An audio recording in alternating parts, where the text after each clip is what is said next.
jer će Trump da stavi papir i da kaže, vidite, 132 milijarde mi imamo deficit sa Evropom, a mi štitimo Evropu vojno.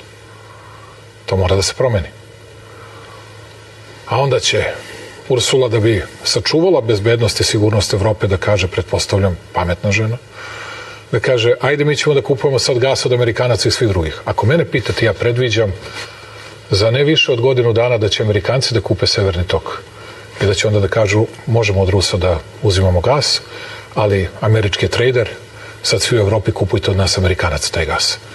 To je moja procena, zapamtite moje reči i za 30. Ja bih rekao još jedno od 200 večeras onda. 30. decembar sledeće godine, pa da vidimo kako će to da izgleda.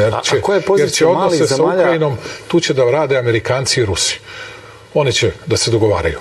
This is my video update on this Saturday afternoon, December the 28th, coming to you from Limassol, Cyprus. Let's talk about some news. And let's start things off with the war of words between Fico and Elensky, the Prime Minister of Slovakia and the wannabe President of Ukraine, at least if you go by what the Russian government says, the illegitimate president of Ukraine, according to the Russian government. The legit president of Ukraine, according to the collective West. They are in a war of words. Actually, Ukraine and Slovakia are in a war of words. And the other day, Podolyak said that Slovakia should leave the European Union.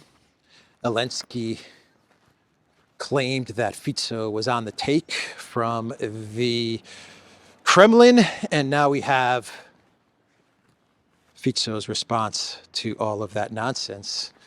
And basically what Fico said is that you, Elensky, are a spoiled actor, a spoiled brat who always gets what he wants.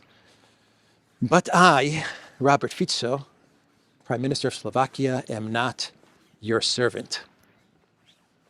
That was what Fico told Elensky the other day, or the statement he made towards Elensky the other day. Here is the exact quote from the Prime Minister of Slovakia. I understand that for selfish political reasons, the West gives you practically everything you ask for, but I am not your servant, who cannot express his own opinion and who is obliged only to help you and not expect anything from you, Fico said.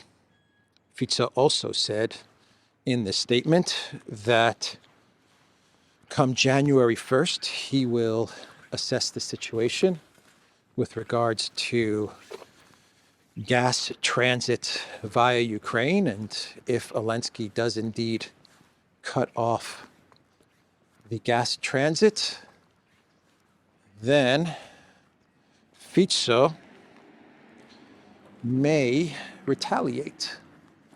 And what is Slovakia going to do? In his statement, Fico said that one of the possible options for Slovakia is to cut off the electricity that Slovakia provides to Ukraine whenever Ukraine runs into electricity shortages. For example, when Russia launches a missile and drone strike on Ukraine's energy infrastructure, from what I understand, Ukraine gets energy from Slovakia, gets electricity from Slovakia. And so one of the possibilities, according to Fico, in order to retaliate, to respond to the cutting off of Russian gas transiting Ukraine to Slovakia, is that he may cut off electricity from Slovakia to Ukraine when Ukraine needs the electricity. He said, if necessary, we will stop the supply of electricity, which Ukraine desperately needs when the power goes out. Keep in mind that Fico he was shot how many times? 5 times? And he survived. Elensky, he dances in high heels. So that's the current fight, the war of words between the two leaders of Slovakia and Ukraine. Now in Finland, well, in the Baltic Sea, Finland has seized a Russian oil tanker, the Eagle S, which was carrying 35,000 tons of Russian oil. And Finland, along with Estonia, they conducted a very sophisticated military operation. The Finnish military, they boarded the Eagle S tanker and they seized it. And they claim that this tanker is part of the Russian shadow, ghost, poltergeist, spooky fleet, transporting some of that evil, sanctioned Russian oil that is not insured by London. How did they know that this tanker was in the Baltic Sea if it's a ghost ship, if it's a shadow ship? How did they spot this tanker? But they claim that this is the tanker that damaged the East Link 2 communications cable between Finland and Estonia. And so they've seized this Russian tanker. And the last I read, they are moving this Russian tanker towards, I believe, towards Finland, if I'm not mistaken. The last I saw on this story, they're confiscating the tanker and the oil and the cargo, and they claim that this is the tanker that damaged the communication cable between Estonia and Finland. And Mark Rutte, the chief of NATO, he said that he supports this, that NATO has Finland and Estonia's back. And Rutte also said, let me pull up the quote from the amazing and brave Mark Rutte. He said, I expressed my full solidarity and support to Finland and Estonia. NATO will enhance its military presence in the Baltic Sea, Rutte wrote on X. He earlier said that the US-led alliance condemns any attacks on critical infrastructure. NATO condemns any attacks on critical infrastructure. Condemn any attacks on a NATO infrastructure, critical infrastructure. NATO condemns attacks on infrastructure. Were there any attacks on NATO infrastructure over the past, 3 years that NATO forgot to condemn? That the collective West forgot to investigate? Any attacks over the past 2-3 years in the general area of the Baltic Sea? Any attacks that happened? Maybe, I don't know. I'm just throwing something out there. Maybe a gas pipeline was blown up or something. Maybe Gilligan and the skipper were up to no good in the region, and the professor and Marianne and Ginger, they decided to scuba dive and blow up a huge critical infrastructure gas pipeline that, maybe Germany was using, a NATO country. I don't know. I'm just throwing stuff out there. Anyway, that was Rutte's message. His message is that NATO condemns any attacks on critical infrastructure. And now we are getting reports that Estonia and, Estonia is pushing, as well as Finland and NATO, that they are pushing to prevent Russian ships from entering the Baltic Sea. So they've already seized one Russian tanker, and the reports that we're getting is that NATO is going to beef up its patrols of the area, and it looks like they're going to try and prevent Russian ships from entering and exiting the Baltic Sea. Now, I remember 2 years ago, Estonia was pushing NATO to do this very thing. They were actually calling on Finland to work with Estonia so that they can attack any Russian ships that leave St. Petersburg and move towards the Baltic Sea. I believe Estonia said that they want to turn the Baltic Sea into a NATO lake. Liz Truss, when she was prime minister of the UK, she confused the Baltic Sea and the Black Sea. But yeah, Estonia was talking about this 2 years ago, 2.5 years ago. And it looks like this is what they're trying to do right now. It's a huge provocation, to be quite honest. It's a very, very big provocation towards Russia. I don't know how Russia's going to respond to this. So far, we've had no statement from the Kremlin about this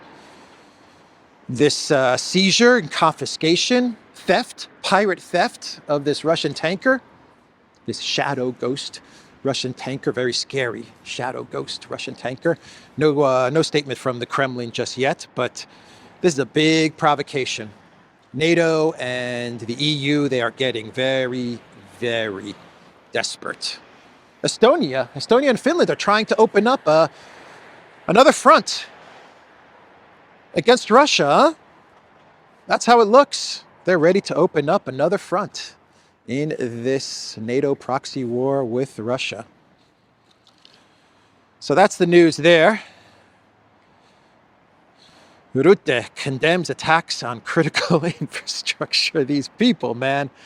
These people. So the New York Times, they posted an article on ATACMS being used by the Elensky regime. And the New York Times revealed that the United States, the Biden White House, provided 500 ATACMS to Ukraine for the entirety of the conflict of the proxy war with Russia. 500 ATACMS were delivered to the Elensky regime. And according to the New York Times, they have about 50 ATACMS left. That's how many ATACMS they have left. And according to the New York Times, the Biden White House is telling Ukraine to not waste those ATACMS missiles. They're telling the Elensky regime, the Ukraine military, to target better, to choose their targets more carefully, because they don't have many ATACMS left, and the United States does not have any more ATACMS, according to the New York Times, to send to Ukraine. Is it the Ukraine military that is choosing the targets? Is it the Ukraine military that needs to choose their targets carefully? Or is it the United States? Is it the collective West that has been NATO, that has been choosing the targets, designating what the ATACMS are going to hit in pre-2014 Russia and post-2014 Russia? The New York Times article has the title, "Ukraine Slows Firing of Missiles into Russia as Trump Prepares to Take Office. The long-range missiles provided by the United States and Britain were used to strike inside Russian territory despite concerns that their use would escalate the conflict. Kiev's stockpiles are running out." And further down in this article, the New York Times says, "So far the missiles have been effective in limited ways, but they have not changed the war's trajectory," senior NATO officials said. How are these missiles, how are the ATACMS effective? They're effective, but they haven't changed the trajectory of the war. How is that being effective? Can someone explain that to me? I thought the ATACMS were the wonder weapon. They were the wonder weapon before the F-16. This was going to be the wonder weapon that changes the trajectory of the conflict. That's what they told us. And they are effective. They were effective, according to the New York Times and the NATO official. But they didn't change the trajectory of the war. So they're not effective. They were not effective. That's the New York Times reporting. And let's do an update on North Korean troops in Kursk. Let's talk about North Korean troops in Kursk, because Kirby, the White House spokesman for intelligence and security, and I don't know what else. I can never remember Kirby's exact title, but he does like to talk, and he does like to dish out all kinds of propaganda. He said that the North Koreans in Kursk are being used by the Russian military as human waves, not in human waves, as human waves. And he said they're getting annihilated. He says the North Korean troops are getting absolutely annihilated. He said that the North Korean troops, they are attacking the Ukraine forces in Kursk on foot. So the Russian military is making them run or walk on foot in human waves to in an assault towards the Ukraine military, and they're getting absolutely annihilated, according to Kirby. And on Ukraine Telegram channels, we even have a viral photo, a photo that's gone viral, another photo, not yesterday's photo, but another photo which has gone viral, which allegedly shows a North Korean troop, a North Korean soldier, and a note which is in North Korean, which is in Korean, which claims that if I am to be caught, this is what the note says, if I am caught, then I'm going to self-delete. You understand what I mean when I say self-delete. Interesting note to carry around with you. Very interesting note to carry around with you. That's the latest North Korean photo that is going viral on Ukraine media. Let me pull up a post on X, which says this picture, I'm not going to show you the picture for obvious reasons. This picture is making the rounds. Apparently, a North Korean soldier in Ukraine had a note with him telling him to self-delete instead of being caught. And this is a thread, an X thread, 7 posts, which debunks this note. Basically, the thread says that this note is not written in a way that a soldier or someone in North Korea would write such a note. They debunk the note. This expert, I imagine this is an expert in the Korean language. And Kirby actually said the same thing. Kirby said the same thing in his statement. He actually said that the North Korean troops have been ordered to self-delete if they are caught.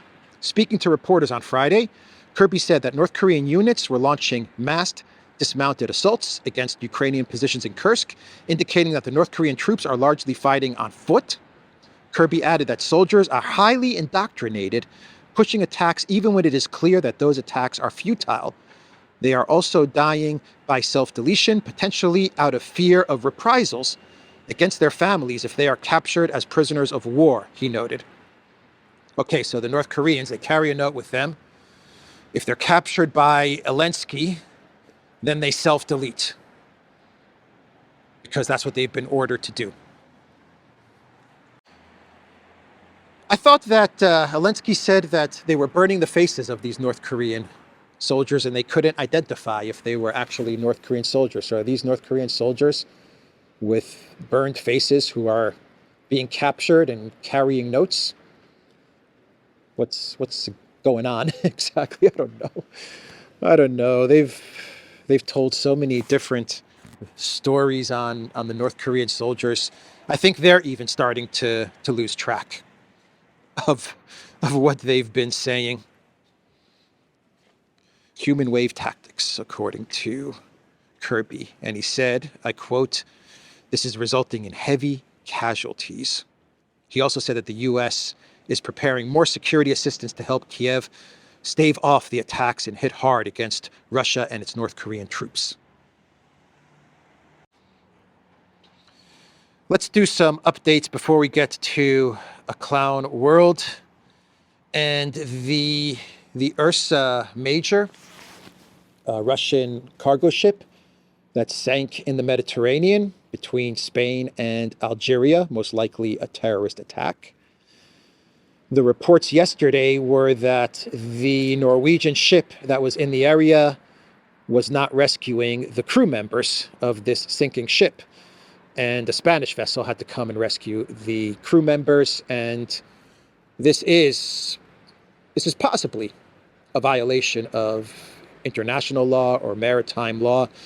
But Norway, the ship management company of this Norwegian ship, they issued a statement yesterday evening, my time, and they said that what happened was that the Norwegian ship received orders from Spain, which is responsible for the region, for monitoring the region where the Russian ship sank. They got an order from Spain to not pick up the Russian crew members and to allow the Spanish ship, which was on its way to rescue the Russian crew members.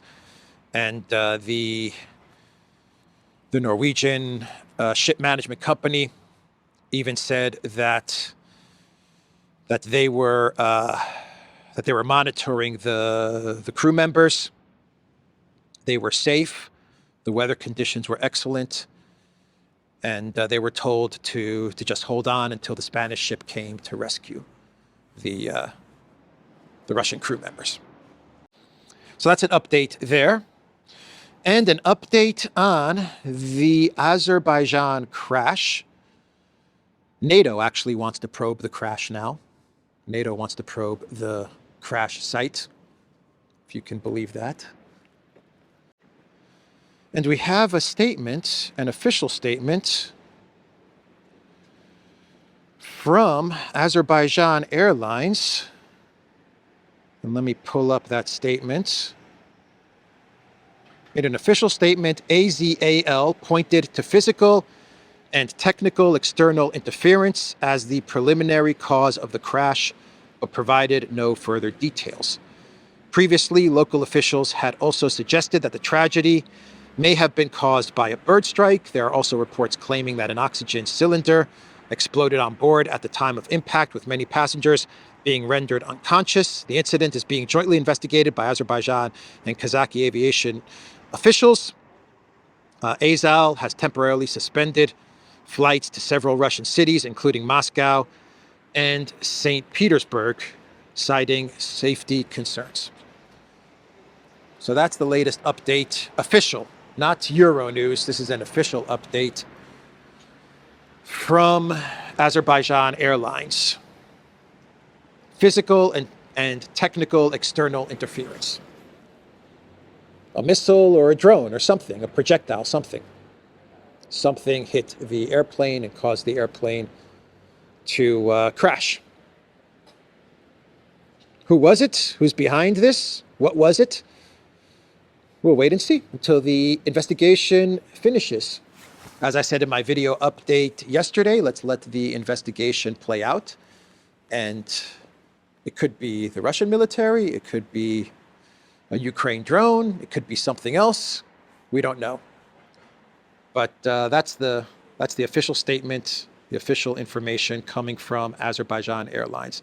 Physical and technical external interference, and they've suspended flights to Russia, which is a smart move, I would say. They probably should have. I mean, a lot of people are saying this.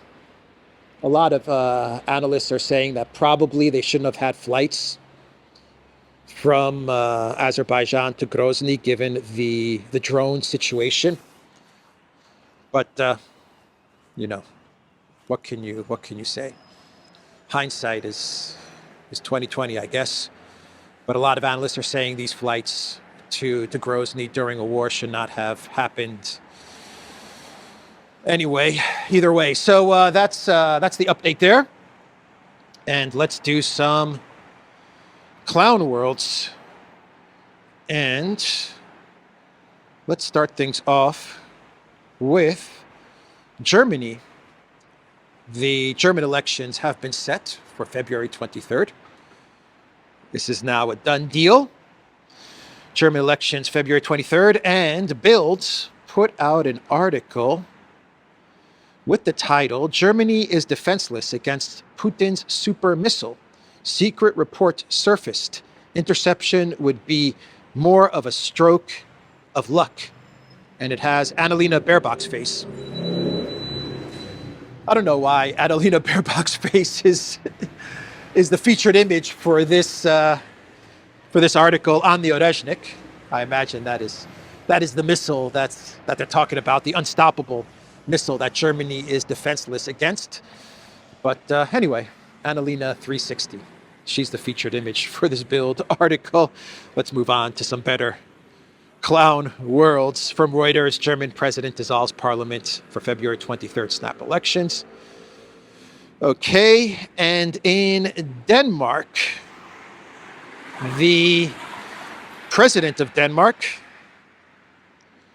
she revealed in an interview, the prime minister of Denmark, Mette Frederiksen, revealed that she is stocking up on food and supplies, canned goods and supplies in anticipation of some sort of conflict with Russia on the suggestion of the intel authorities in Denmark. She said, I follow the authorities' recommendations, and I think the Danes should do the same. She went on to claim it is not because we expect an offensive war against Denmark, as we have seen in Ukraine, but the risk of another type of attack is there, such as a hybrid attack or cyber attack by Russia. It's starting to rain. Starting to rain.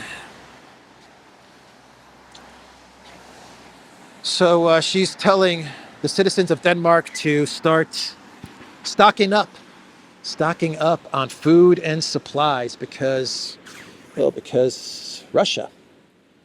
Make sure to also bring masks with you as well. Make sure to wear your masks as well. So that's the statement from Denmark, the Prime Minister of Denmark. And I believe I have one more clown worlds, and then we'll wrap up this video. Boris Johnson makes another clown world.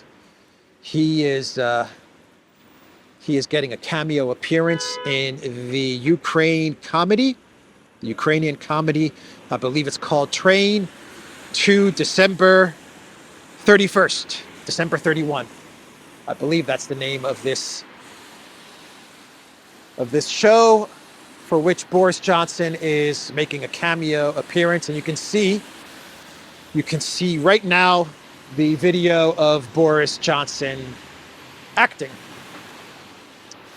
I'm not going to play any sound out of fears of a potential copyright strike or the video getting taken down. But you can get at least an idea of Boris Johnson's acting chops. Bojo the Clown. The man who flew to Kiev and sabotaged a very, very good ceasefire and peace agreements with Russia. And now they're giving him a cameo in this TV series or movie or whatever this is. Anyway, that's the video. theduran.locals.com. We are on Rumble, ODYSEE, BitChute, Telegram, Rockfin, and X. Go to the Duran shop, pick up some merch. like this bomber jacket that I'm wearing in this video update, or property of the Duran sweatshirts, which I'm also wearing for this video update. I will see everybody tomorrow from a very rainy Limassol. Take care.